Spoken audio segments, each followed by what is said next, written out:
everyone, how are we doing today? I hope well, because we're finishing up our next book tonight. It's a very good feeling to be getting to this point again. Like I said, when I'm done with this one, I'm going to take another week off. This coming week, I won't be reading anything. And then after that, I don't know what comes next.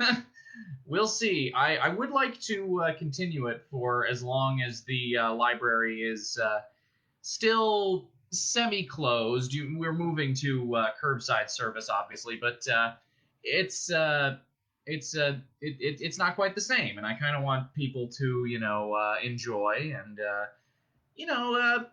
I want to be a part of taking people's minds off the quarantine for a little bit and off of COVID and off of everything else. So that's why I keep doing this. But like I said, next week I'm off just because this one was kind of rough on the voice, and I'd like to take a little bit of a break. And then the week after that, I will be coming back, more likely than not, with another selection. I don't know what it'll be yet. I will figure that out in the coming week. So, let's hop back into Artemis Fowl for the last chapter and the epilogue. And if you didn't listen yesterday, the Root's lieutenant, Cudgeon, took over the LEP operation with the approval of the Council of the Lower Elements, who run the entirety of it. And with that authority, he released a troll into Fowl Manor. And the troll basically gored Butler, and Holly fought it for a little bit, but she was also unsuccessful. She healed Butler, and Butler was able to take the troll down. And that was pretty much where we were at in the last chapter. So, here we go with our last chapter. Chapter 9, Ace in the Hole. Artemis tried the doorknob and got a scorched palm for his trouble. Sealed. The fairy must have blasted it with her weapon. Very astute. One less variable in the equation. It was exactly what he himself would have done. Artemis did not waste any time attempting to force open the door. It was reinforced steel, and he was 12. He didn't have to be a genius to figure it out, even though he was. Instead, the foul heir apparent crossed to the monitor wall and followed developments from there. He knew immediately what the LEP were up to. Send in the troll to secure a cry for help, interpret it as an invitation, and next thing you know, a brigade of goblin stormtroopers were taking the manor. Clever. And unanticipated. It was the second time he'd underestimated his opponents. One way or another, there wouldn't be a third.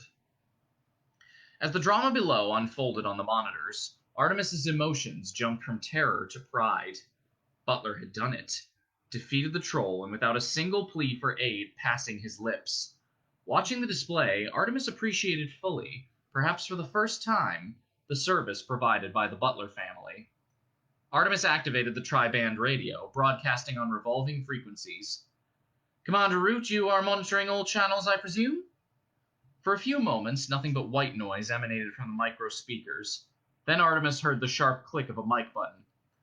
I hear you, human. What can I do for you? Is that the commander? A noise filtered through the black gauze. It sounded like a whinny. No, this is not the commander. This is Foley, the centaur. Is that the kidnapping low-life human? It took Artemis a minute to process the fact that he'd been insulted. Mr. Foley, you have obviously not studied your psych texts. It is not wise to antagonize the hostage-taker. I may be unstable. May be unstable? There's no may about it. Not that it matters. Soon you'll be no more than a cloud of radioactive molecules. Artemis chuckled. That's where you're mistaken, my quadruped friend. By the time that biobomb is detonated, I will be long gone from this time stop. It was Foley's turn to chuckle. You're bluffing, human. If there was a way to escape the field, I would have found it. I think you're talking through your... Thankfully, it was at that moment Root took over at the microphone. Fowl, this is Commander Root. What do you want? I would just like to inform you, Commander, that in spite of your attempted betrayal, I am still willing to negotiate. That troll had nothing to do with me, protested Root. It was done against my wishes. The fact is that it was done, and by the LEP. Whatever trust we had is gone. So here is my ultimatum. You have 30 minutes to send in the gold, or else I will refuse to release Captain Short. Furthermore, I will not take her with me when I leave the time field, leaving her to be disintegrated by the biobomb. Don't be a fool, human. You're deluding yourself. Mud technology is eons behind ours. There is no way to escape this time field. Artemis leaned in close to the mic, smiling his wolfish smile. There's only one way to find out, Root. Are you willing to bet Captain Short's life on your hunch? Root's hesitation was highlighted by the hiss of interference. His reply, when it came, was tinged with just the right note of defeat. No, he sighed. I'm not. You'll have your gold, Fowl. A ton. 24 carat. Artemis smirked. Quite the actor, our Commander Root. 30 minutes, Commander. Count the seconds if your clock stopped. I'm waiting, but not for long. Artemis terminated the contact, settling back in the swivel chair. It would seem as though the bait had been taken. No doubt the LEP analysts had discovered his accidental invitation. The fairies would pay up because they believed the gold would be theirs again as soon as he was dead, vaporized by the biobomb, which of course he wouldn't be. In theory. Butler put 3 rounds into the door frame. The door itself was steel and would have sent the Devastator slugs ricocheting back straight at him. But the frame was the original porous stone used to build the manor. It crumbled like chalk. A very basic security flaw, and one that would have to be remedied once this business was over. Master Artemis was waiting calmly in his chair by the monitor bank. Nice work, Butler. Thank you, Artemis. We were in trouble for a moment there. If it hadn't been for the captain... Artemis nodded. Yes, I saw.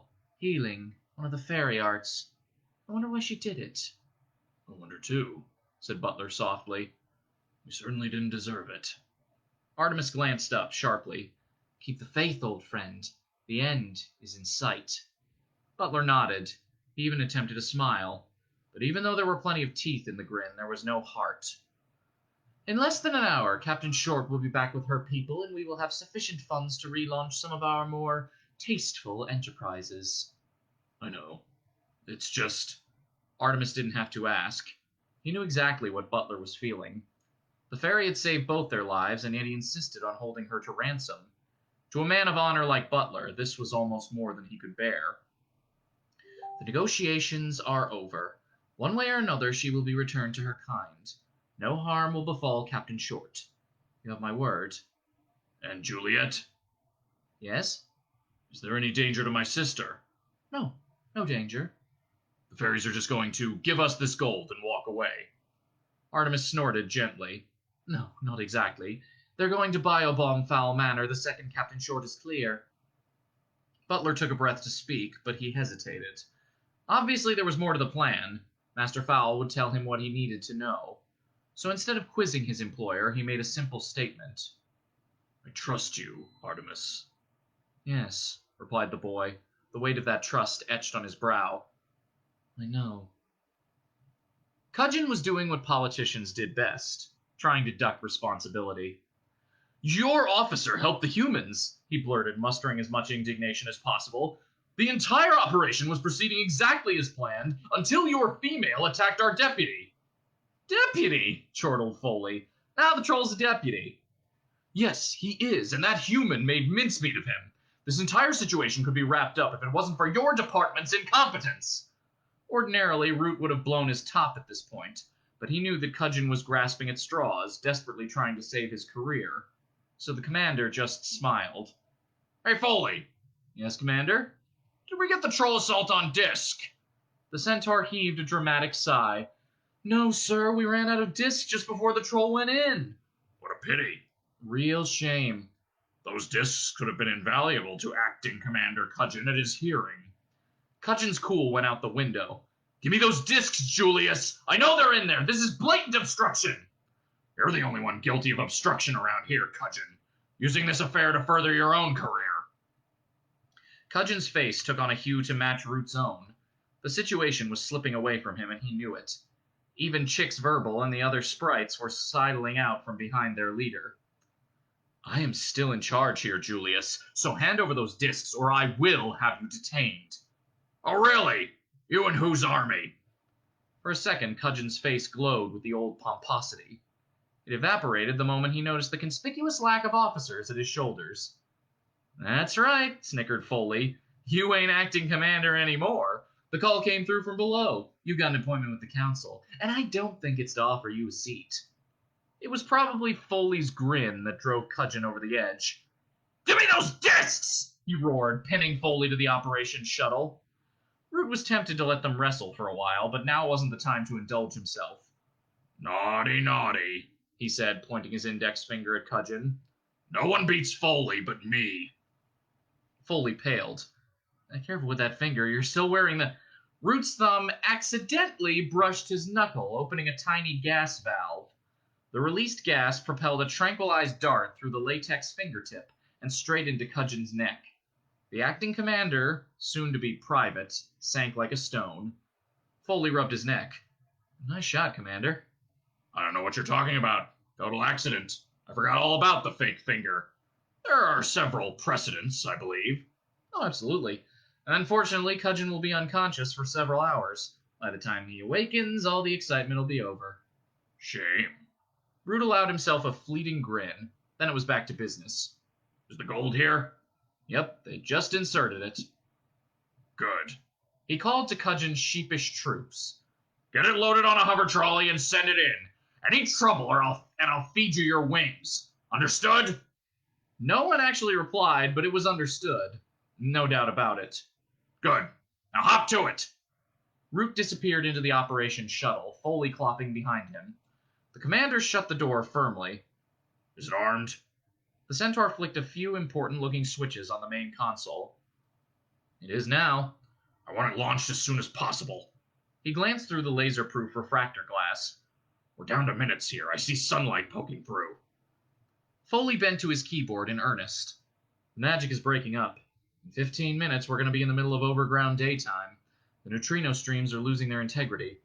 I see, said Root, which was basically a lie again. Okay, I don't see, but I do get the 15 minutes bit. That gives you 10 minutes to get Captain Short out of there. After that, we're going to be sitting ducks for the entire human race. Foley activated yet another camera. This one was linked to the hover trolley. He ran a finger experimentally across a trackpad. The trolley shot forward, almost decapitating Chick's verbal. Nice driving, muttered Root. Will it get up the steps? Foley didn't even look up from his computers. Automatic clearance compensator, a 5-foot collar. No problems. Root speared him with a glare. You do that just to annoy me, don't you? Foley shrugged his shoulders. I might. Yes, well, count yourself lucky my other fingers aren't loaded. Get my meaning? Yes, sir. Good. Now let's bring Captain Short home. Holly hovered beneath the portico. Orange shards of light striped the blue. The time stop was breaking up. There were only minutes left before Root blue-rinsed the whole place. Foley's voice buzzed in her earpiece. Okay, Captain Short, the gold's on the way. Be ready to move. We don't bargain with kidnappers, said Holly, surprised. What's going on here? Nothing, replied Foley casually. Straightforward exchange. The gold goes in, you come out, we send in the missile, big blue bang, and it's all over. Does Fowl know about the biobomb? Yep, knows all about it. Claims he can escape the time field. That's impossible. Correct. But they'll all be killed. Big deal, retorted Foley, and Holly could almost see him shrug. That's what you get when you mess with the people. Holly was torn. There was no doubt that Fowl was a danger to the civilized underworld. Very few tears would be shed over his body. But the girl, Juliet, she was an innocent. She deserved a chance. Holly descended to an altitude of 6.5 feet, head height for Butler. The humans had congregated in the wreckage that used to be a hallway. There was disunity between them. The LEP officer could sense it. Holly glared accusingly at Artemis. Have you told them? Artemis returned her stare. Told them what? Yes, Fairy, told us what? Echoed Juliet belligerently, still a bit miffed over the mesmerizing. Don't play dumb, Fowl. You know what I'm talking about. Artemis never could play dumb for very long. Yes, Captain Short, I do. The biobomb. Your concern would be touching if it extended to myself. Nevertheless, do not upset yourself. Everything is proceeding according to plan. According to plan? Gasped Holly, pointing to the devastation surrounding them. Was this part of the plan? And Butler almost getting killed? All part of the plan? No, Artemis admitted. The troll was a slight blip, but irrelevant to the overall scheme. Holly resisted the urge to punch the pale human again, instead turning to Butler. Listen to reason, for heaven's sake! You cannot escape the time field. It has never been done. Butler's features could have been etched in stone. If Artemis says it can be done, then it can. But your sister! Are you willing to risk her life out of loyalty to a felon? Artemis is no felon, miss. He's a genius. Now please remove yourself from my sightline. I'm monitoring the main entrance. Holly buzzed up to 20 feet. You're crazy. All of you. In 5 minutes you'll all be dust. Don't you realize? Artemis sighed. You've had your answer, Captain. Now please, this is a delicate stage in the proceedings. Proceedings? It's a kidnapping! At least have the guts to call it what it is. Artemis's patience was beginning to fray. Butler, do we have any tranquilizer hypodermics left? The giant manservant nodded, but didn't speak. At that precise moment, if the order came to sedate, he wasn't sure if he would, or could. Luckily, Artemis's attention was diverted by activity in the avenue. It would seem the Lep have capitulated.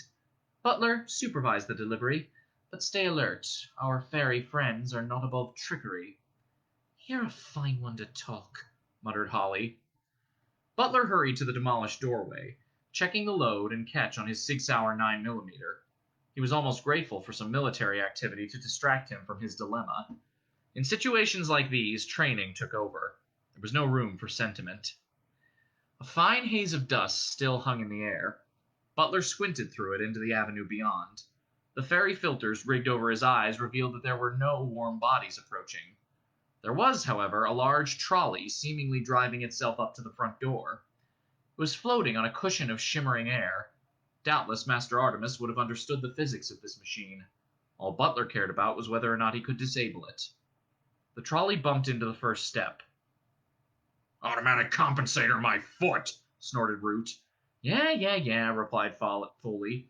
I'm working on it. It's the ransom! Shouted Butler. Artemis tried to quell the excitement rising in his chest. This was not the time to allow emotions to enter the equation. Check for booby traps! Butler stepped cautiously onto the porch. Shards of disintegrated gargoyle lay scattered beneath his feet. No hostiles. Seems to be self-propelled. The trolley lurched over the steps. I don't know who's driving this thing, but he could do with a few lessons. Butler bent low to the ground, scanning the trolley's underside. No explosive devices visible. He extracted a sweeper from his pocket, extending the telescopic aerial. No bugs either. Nothing detectable at any rate. But what do we have here? Uh-oh, said Foley.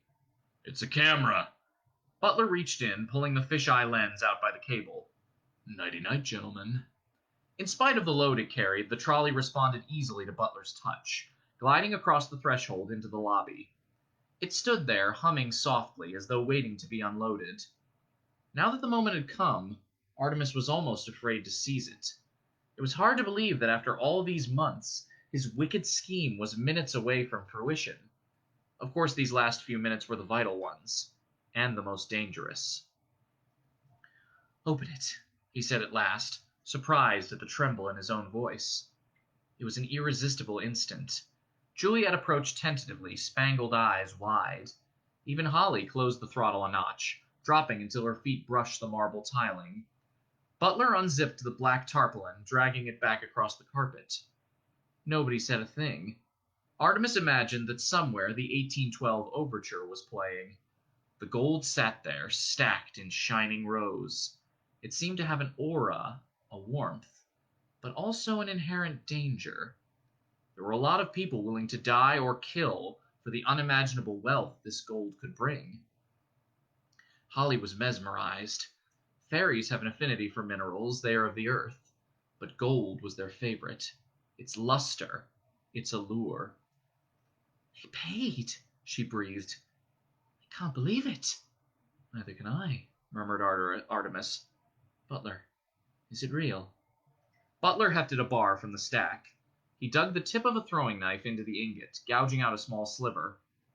It's real, all right, he said, holding the scraping up to the light.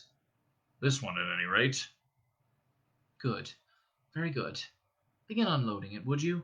We'll send the trolley back out with Captain Short. Hearing her name dispelled Holly's gold fever. Artemis, give it up. No human has ever succeeded in keeping fairy gold, and they've been trying for centuries. The Lep will do anything to protect their property. Artemis shook his head, amused. I've told you. Holly took him by the shoulders. You cannot escape! Don't you understand? The boy returned her gaze coolly. I can't escape, Holly. Look in my eyes and tell me that I can't. So she did. Captain Holly Short gazed into her captor's blue-black eyes, and she saw the truth in there. And for a moment, she believed it. There's still time, she said desperately. There must be something. I have magic. A crease of annoyance wrinkled the boy's brow. I hate to disappoint you, Captain, but there is absolutely nothing. Artemis paused, his gaze tugged momentarily upstairs to the converted loft. Perhaps, he thought, do I really need all this gold? And was his conscience not needling him, leeching some of the sweetness from his victory? He shook himself. Stick to the plan. Stick to the plan. No emotion. Artemis felt a familiar hand on his shoulder. Everything all right? Yes, Butler, keep unloading. Get Juliet to help. I need to talk to Captain Short. Are you sure there's nothing wrong? Artemis sighed. No, old friend, I'm not sure. But it's too late now. Butler nodded, returning to his task. Juliet toddled along behind him like a terrier. Now, Captain, about your magic. What about it? Holly's eyes were hooded with suspicion. What would I have to do to buy a wish? Holly glanced at the trolley. Well, that depends. What do you have to bargain with? Root was not what you'd call relaxed. Increasingly wide bands of yellow light were poking through the blue. Minutes left. Minutes. His migraine was not helped by the pungent cigar feeding toxins into his system. Have all non-essential personnel been evacuated? Unless they've sneaked back in since the last time you asked me. Not now, Foley. Believe me, now is not the time. Anything from Captain Short? Nope. We lost video after the troll thing.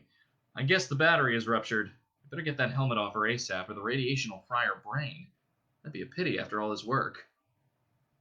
Foley returned to his console. A red light began pulsing gently. Wait. Motion sensor. We've got activity by the main entrance. Root crossed to the screens. Can you enhance it? No problem. Foley punched in the coordinates, blowing it up 400%. Root sat down on the nearest chair. Are you seeing what I think? Am I seeing what I think I'm seeing? You sure are, Foley chuckled. This is even better than the suit of armor. Holly was coming out. With the gold. Retrieval was on her in half a second. Let's get you out of the danger zone, Captain, urged a sprite, catching Holly by the elbow. Another ran a rad sensor over her helmet. We've got a power source breach here, Captain. We need to get your head sprayed immediately. Holly opened her mouth to protest and had it instantly filled with rad-suppressant foam. Can't this wait? She spluttered. Sorry, Captain. Time is of the essence. The commander wants a debriefing before we detonate. Holly was rushed toward the mobile ops unit, her feet barely touching the ground. All around her, retrieval cleaners scanned the grounds for any trace of the siege.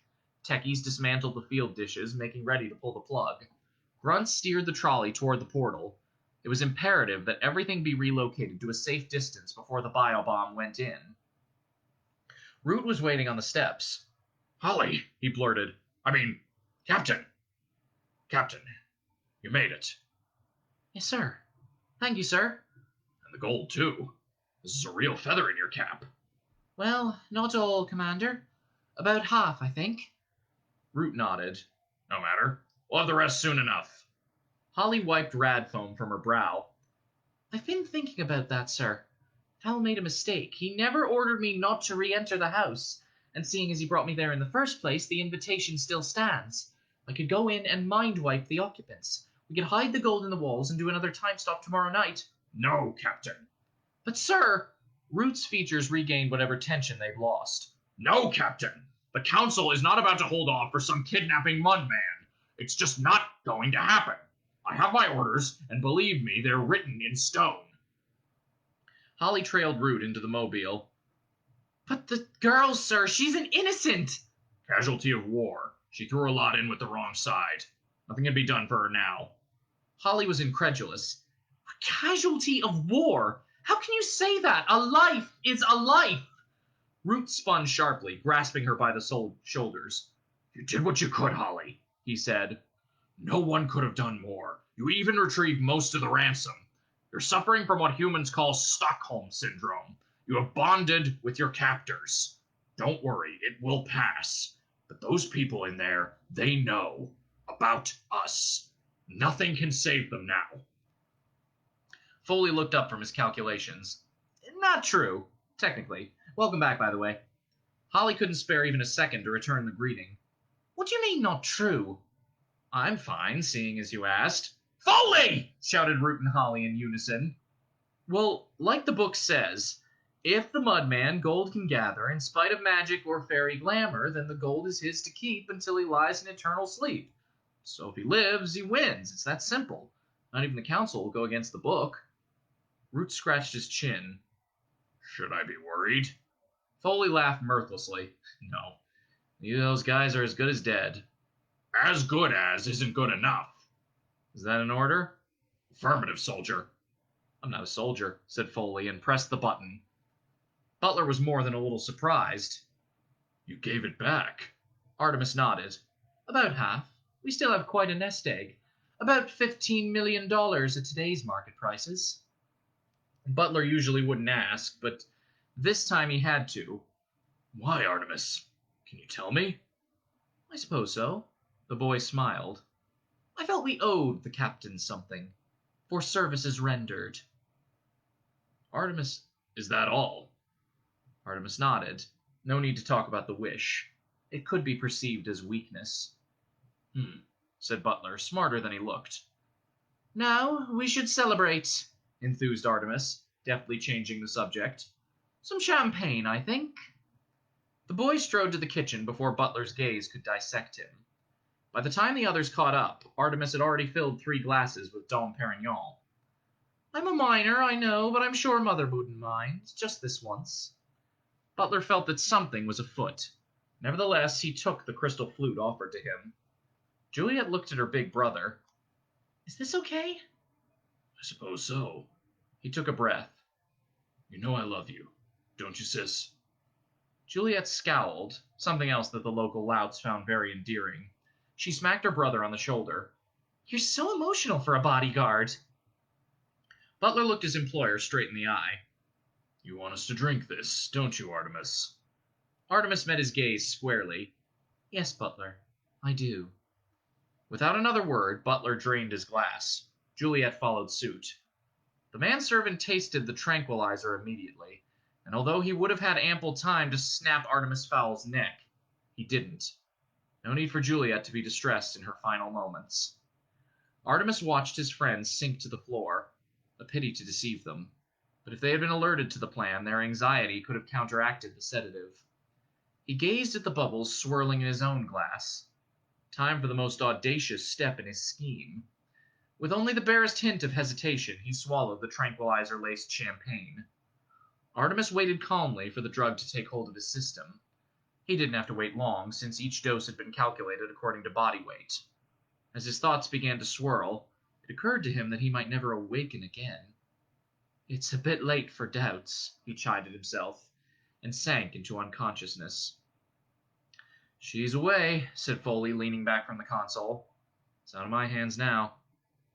They followed the missile's progress through polarized windows. It really was a remarkable piece of equipment.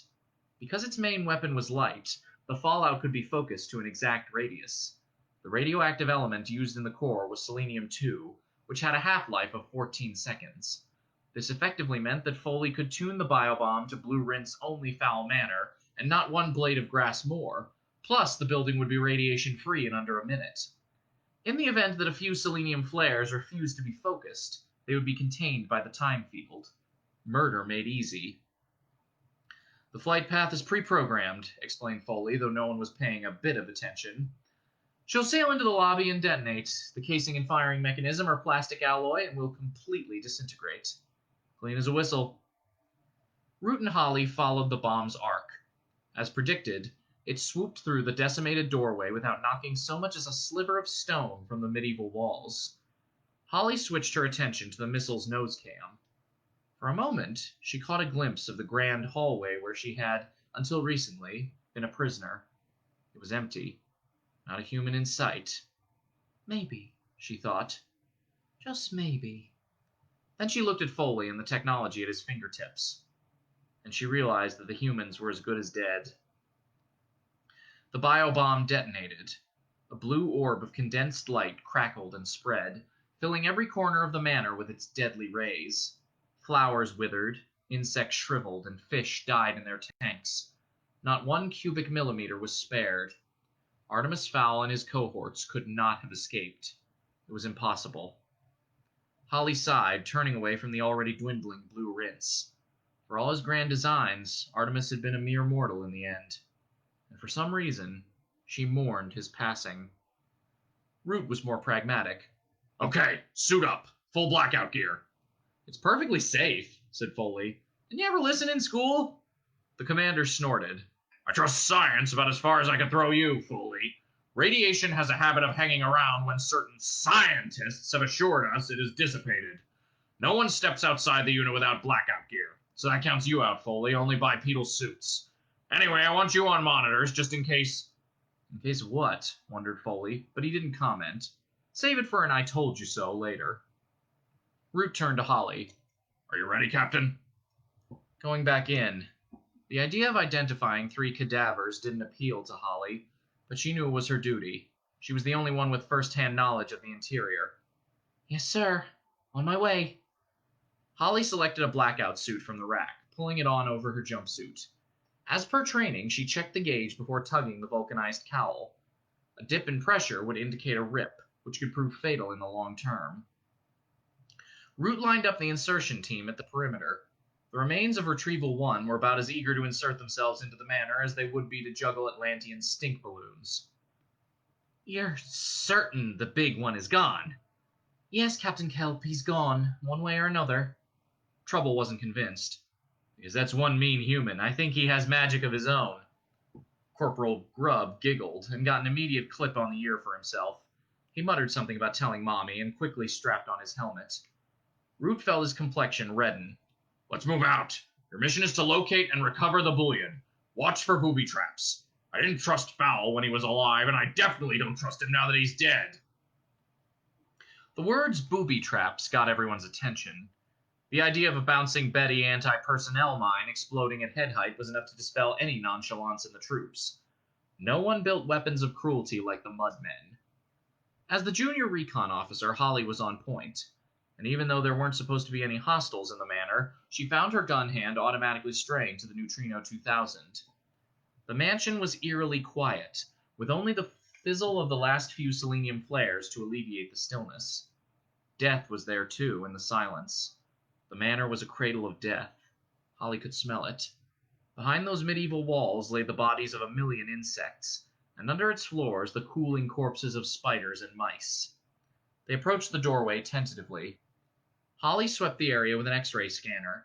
Nothing under the flagstones but dirt, and a nest of dead money spiders. Clear, she said into her microphone. I'm going in. Foley, have you got your ears on? I'm right there with you, darling, replied the centaur. Unless you step on a landmine, in which case I'm way back in the operations room. Are you getting any thermals? Not after a blue rinse. We have residual heat signatures all over the place, mostly selenium flares. Won't calm down for a couple of days. But no radiation, right? That's right. Root snorted in disbelief. Over the headsets, it sounded like an elephant sneezing. Looks like we're going to have to sweep this house the old-fashioned way, he grumbled. Make it quick, advised Foley. I give it 5 minutes tops before Fowl Manor rejoins the world at large. Holly stepped through what used to be the doorway. The chandelier swung gently from the concussive force of the missile's detonation, but otherwise everything was as she remembered it. The gold is downstairs, in my cell. Nobody answered, not in words. Someone did manage a retch, right into the microphone. Holly spun around. Trouble was doubled over, clutching his stomach. I don't feel so good, he groaned, a tad unnecessarily considering the pool of vomit all over his boots. Corporal Grubb took a breath, possibly to utter a sentence containing the word mommy. What came out was a jet of concentrated bile. Unfortunately, Grubb didn't have the opportunity to open his visor before the illness struck. It was not a pretty sight. Ugh, said Holly, pressing the corporal's visor release button. A tsunami of regurgitated rations flooded over Grubb's blackout suit. Oh, for heaven's sake, muttered Root, elbowing past the brothers. He didn't get very far. One step over the threshold and he was throwing up with the rest of them. Holly pointed her helmet cam at the stricken officers. What the hell is going on here, Foley? I'm searching. Hold on. Holly could hear computer keys being punched furiously. Okay, sudden vomiting, spatial nausea. Oh no. What? Asked Holly, but she already knew. Maybe she always had. It's the magic, blurted Foley, words barely decipherable in his excitement. They can't enter the house until Fowl is dead. It's like an extreme allergic reaction. That means... Unbelievable. That means... They made it, completed Holly. He's alive. Artemis Fowl is alive. Darn it, groaned Root, and heaved another quart of vomit onto the terracotta tiles. Holly went on alone. She had to see for herself. If Fowl's corpse was here, it would be with the gold, of that she was certain. The same family portraits glared down at her, but now they seemed smug rather than austere. Holly was tempted to loose a few blasts into them from the Neutrino 2000, but that would be against the rules. If Artemis Fowl had beaten them, then that was it. There would be no recriminations. She descended the stairway to her cell. The door was still swinging slightly from the biobomb concussion. A selenium flare ricocheted around the room like a trapped bolt of blue lightning. Holly stepped inside, half afraid of what she might or might not see. There was nothing. Nothing dead, at any rate. Just gold. 200 ingots, approximately, piled on the mattress of her cot. Nice, neat military rows. Good old Butler, the only human ever to take on a troll and win. Commander, are you receiving? Over? Affirmative, Captain. Body count? Negative on the bodies, sir. I found the rest of the ransom. There was a long silence. Leave it, Holly. You know the rules. We're pulling out. But, sir, there must be a way. Foley broke in on the conversation. But nothing, Captain. I'm counting down the seconds until daylight here, and I don't like our odds if we have to exit at high noon. Holly sighed. It made sense. The people could choose their exit time as long as they had left before the field disintegrated. It just galled her to think they'd been beaten by a human. An adolescent human at that. She took a last look around the cell. A big ball of hatred had been born here, she realized, and would have to be dealt with sooner or later. Holly jammed her pistol back into its holster. Preferably sooner. Fowl was the winner this time, but someone like him wouldn't be able to rest on his laurels. He would be back with some other money-making scheme. And when he arrived, he would find Holly Short waiting for him. Waiting with a big gun and a smile. The ground was soft by the time-stop perimeter. Half a millennium's bad drainage from the medieval walls had transformed the foundations into a virtual bog. So that was where mulch surfaced. The soft ground wasn't the only reason for choosing that exact spot. The other reason was the smell. A good tunnel dwarf can pick up the scent of gold through half a mile of granite bedrock. Mulch Diggums had one of the best noses in the business. The hover trolley floated virtually unguarded. Two of Retrieval's finest were stationed beside the recovered ransom, but at that moment they were having a little giggle at their stricken commander. "He can't out-chuck it, can he, Chicks?" Chicks nodded, mimicking Root's spewing technique. Chick's Verbal's pantomime antics provided the perfect cover for a spot of pilfering. Mulch gave his tubes a clearing before clambering from the tunnel. The last thing he needed was for a sudden burst of gas to alert the Lep to his presence. He needn't have worried. He could have slapped Chick's Verbal in the face with a wet stinkworm and the sprite wouldn't have noticed. In a matter of seconds, he had transferred 24 ingots into the tunnel. It was the easiest job he had ever pulled. Mulch had to stifle a giggle as he dropped the last 2 bars down the hole. Julius had really done him a favor getting him involved in this whole affair. Things couldn't have worked out much better. He was free as a bird, rich, and best of all, presumed dead. By the time the Lep realized that the gold was missing, Mulch Diggums would be half a continent away. if they realized it all. The dwarf lowered himself into the ground. It would take several trips to move his treasure trove, but it would be worth the delay. With this kind of money, he could take an easy retirement. He would have to completely disappear, of course, but a plan was already forming in his devious mind. He would live above ground for a spell, masquerading as a human dwarf with an aversion to light. Perhaps buy a penthouse with thick blinds, in Manhattan perhaps, or Monte Carlo. It might seem odd, of course, a dwarf shutting himself away from the sun, but then again, he would be an obscenely rich dwarf. And humans will accept any story, however outlandish, when there's something in it for them. Preferably something green that folds. Artemis could hear a voice calling his name. There was a face behind the voice, but it was blurred, hard to make out. His father, perhaps? Father? The word was strange in his mouth, unused, rusty. Artemis opened his eyes. Butler was leaning over him. Artemis, you're awake. Ah, Butler, it's you. Artemis got to his feet, head spinning with the effort. He expected Butler's hand at his elbow to steady him. It didn't come. Juliet was lying on a chaise lounge, dribbling into the cushions. Obviously, the draft hadn't worn off yet. It's just sleeping pills, Butler. Harmless. The manservant's eyes had a dangerous glint. Explain yourself. Artemis rubbed his eyes. Later, Butler, I'm feeling a bit... Butler stepped into his path. Artemis, my sister is lying drugged on that couch. She was almost killed. So explain yourself now. Artemis realized that he'd been given an order. He considered being offended, but then decided that perhaps Butler was right. He had gone too far. I didn't tell you about the sleeping pills because you'd fight them. It's only natural. And it was imperative to the plan that we all go to sleep immediately. The plan? Artemis lowered himself into a comfortable chair.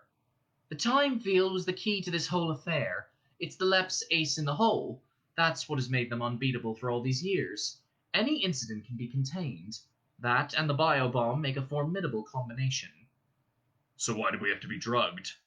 Artemis smiled. Look out the window. Don't you see? They're gone. It's over. Butler glanced through the net curtains. The light was bright and clear. Not a hint of blue. Nevertheless, the manservant was unimpressed. They're gone for now. They'll be back tonight, I guarantee it. No, that's against the rules. We beat them. That's it, game over. Butler raised an eyebrow. The sleeping pills, Artemis? Not to be distracted, I see. Butler's answer was an implacable silence. The sleeping pills. Very well. I had to think of a way to escape the time field. I trawled through the book, but there was nothing. Not a clue. The people themselves have not yet developed a way. So I went back to their Old Testament, back when their lives and ours were intertwined. You know the stories. Elves that made shoes during the night, sprites that cleaned houses. Back when we coexisted to a certain extent. Magical favors in exchange for their fairy forts. The big one, of course, was Santa Claus. Butler's eyebrows nearly jumped off the front of his face. Santa Claus? Artemis raised his palms. I know, I was a tad skeptical myself. But apparently our little corporate image Santa Claus is not descended from a Turkish saint. He is the shadow of Santa Claus, the third king of the Frond Elfin dynasty. He is known as San the Deluded. Not a great title, as titles go. Admittedly. Declass thought that the greed of the mud people in his kingdom could be assuaged by distributing lavish gifts. He would marshal all the great wizards once a year and have them throw up a great time stop over vast regions. Flocks of sprites would be sent out to deliver the presents while the humans were asleep. Of course, it didn't work. Human greed can never be assuaged, especially not by gifts. Butler frowned. What if the humans, we, that is, what if we had woken up? Ah, yes, excellent question. The heart of the matter. Humans wouldn't wake up. That is the nature of the time stop. Whatever your state of consciousness going in, that's how you stay. Humans can neither wake up nor fall asleep. You must have noticed the fatigue in your bones these last few hours, yet your mind would not let you sleep. Butler nodded. Things were getting clearer in a roundabout sort of way. So my theory was that the only way to escape the time field was to simply fall asleep. Our own consciousness was all that kept us imprisoned. You risked an awful lot on a theory, Artemis. Not just a theory. We did have a test subject. Who? Ah, Angeline. Yes, my mother. Because of her narcotic-induced slumber, she moved with the natural order of time, unhindered by the time field. If she had not, I would have simply surrendered to the LEP and submitted to their mind wipe. Butler snorted. He doubted it. So, because we could not fall asleep naturally, I simply administered us all a dose of mother's pills. Simple. You cut it pretty fine, though. Another minute. Agreed. The boy nodded. Things were tense there in the end. It was necessary in order to double bluff the LEP. He paused so that Butler could process the information. Well, am I forgiven? Butler sighed. On the chaise lounge, Juliet snored like a drunken sailor. He smiled suddenly. Yes, Artemis, all is forgiven. Just one thing. Yes? Never again. Fairies are too human. You're right, said Artemis, the crow's feet deepening around his eyes. Never again. We shall restrict ourselves to more tasteful ventures in the future. Legal, I can't promise. Butler nodded. It was close enough. Now, young master, shouldn't we check on your mother? Artemis grew paler, if that were possible. Could the captain have reneged on her promise? She would certainly be entitled to. Yes, I suppose we should. Let Juliet rest. She's earned it. He cast his eyes upward along the stairs. It had been too much to hope for that he could trust the fairy. After all, he had held her captive against her will. He berated himself silently. Imagine parting with all those millions for the promise of a wish. Oh, the gullibility. Then the loft door opened. Butler drew his weapon instantly. Artemis, behind me! Intruders! The boy waved him away. No, Butler, I don't think so. His heart pounded in his ears. Blood pulsed in his fingertips. Could it be? Could it possibly be? A figure appeared on the stairs, wraith-like in a toweled robe, her hair wet from the shower. Artie! She called. Artie, are you there? Artemis wanted to answer. He wanted to race up the grand stairway, arms outstretched. But he couldn't. His cerebral functions had deserted him. Angeline Fowl descended, one hand resting lightly on the banister. Artemis had forgotten how graceful his mother was. Her bare feet skipped over the carpeted steps, and soon she was standing before him. Morning, darling, she said brightly, as though it was just another day. Mother, stammered Artemis. Well, give me a hug. Artemis stepped into his mother's embrace. It was warm and strong. She was wearing perfume. He felt like the boy he was. I'm sorry, Artie, she whispered into his ear. Sorry for what? For everything. For the last few months. I haven't been myself. But things are going to change. Time to stop living in the past. Artemis felt a tear on his cheek. He wasn't sure whose tear it was. And I don't have a present for you. A present? Said Artemis. Of course, sang his mother, spinning him around. Don't you know what day it is? Day? It's Christmas Day, you silly boy, Christmas Day! Presents are traditional, are they not? Yes, thought Artemis. Traditional. Santa Claus. And look at this place, drab as a mausoleum. Butler! The manservant hurriedly pocketed his 6 hour. Yes, ma'am. Get on the phone to Brown Thomas, the platinum set number. Reopen my account. Tell Hélène I want a Yuletide makeover. The works. Yes, ma'am. The works. Oh, and wake up, Juliet. I want my things moved into the main bedroom. That attic is far too dusty. Yes, ma'am. Right away, ma'am. Angeline Fowl linked her son's arm. Now, Artie, I want to know everything. First of all, what happened here? Remodeling, said Artemis. The old doorway was riddled with damp. Angeline frowned, completely unconvinced. I see. And how about school? Have you decided on a career? While his mouth answered these everyday questions, Artemis's mind was in turmoil. He was a boy again. His life was going to change utterly. His plans would have to be much more devious than usual if they were to escape his mother's attention. But it would be worth it. Angeline Fowl was wrong. She had brought him a Christmas present. And now the epilogue. Now that you have reviewed the case file, you must realize what a dangerous creature this Fowl is. There is a tendency to romanticize Artemis, to attribute to him qualities that he does not possess. The fact that he used his wish to heal his mother is not a sign of affection. He did it simply because the social services were already investigating his case, and it was only a matter of time before he was put into care.